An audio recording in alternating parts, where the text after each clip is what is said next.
So, ngayon, yung watermelon project.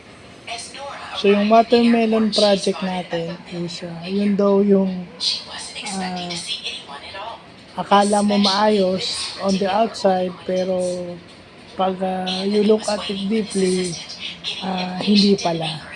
So, sa thesis, sa school, ano yan eh, sa Comsci o sa IT, yun yung ang ganda-ganda ng interface, ang ganda-ganda ng software.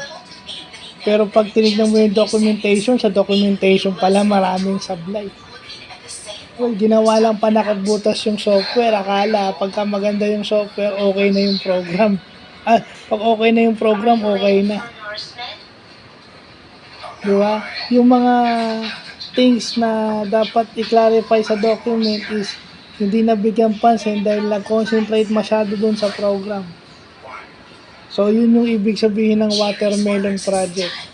Green from the outside but completely red on the inside. So, meron na naman tayong nalaman sa project management ngayong araw natin.